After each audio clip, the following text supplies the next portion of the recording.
The Rising Star Award commends pharmacists who have been practicing for fewer than 5 years but are already defining the future standard of pharmacy practice. Cody Clifton is the Director of Practice Transformation and Clinical Programs with CPESN and Director of Clinical Services at Duval Family Drugs in Savannah, Georgia. Working at a pharmacy in his small hometown allowed him to experience the firsthand impact that pharmacists have on people's lives. Leading CPESN USA's partnership with the CDC for COVID-19 vaccinations allowed him to advocate on behalf of pharmacies, develop and implement materials to help ensure a successful vaccine program rollout. Sharing the impact of community pharmacies' efforts will hopefully allow for more public health opportunities in the future. He believes that life contains the experiences and adventures that we allow ourselves to have, so it's important to learn from the triumphs and failures and to use those experiences to help others.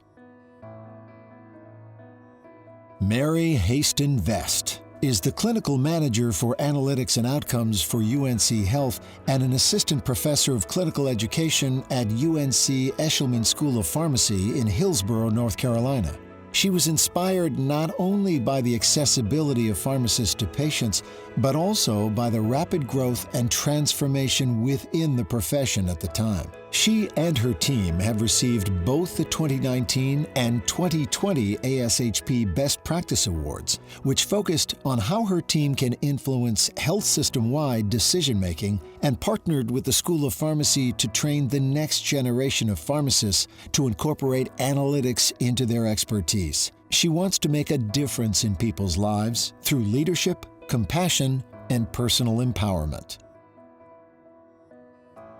Captain Stephen Sullivan is Joint Base Elmendorf-Richardson Element Chief of Inpatient Pharmacy for the United States Air Force. Captain Sullivan has been published for his research in AIDS and patient care among VA patients with HIV. Since then, he established an OTC medication program that coordinated 9 departments and led to a 57% faster return-to-duty rate, eliminated nearly 650 provider appointments, and saved thousands for the Department of Defense. His experience resulted in a deployment to Guam, where he and his team supported the first active-duty Expeditionary Medical Support System 25-bed unit deployment in 13 years. His vision for pharmacy is to play a pivotal role in patients' well-being, and he believes pharmacists can continue to make a difference in patients' lives.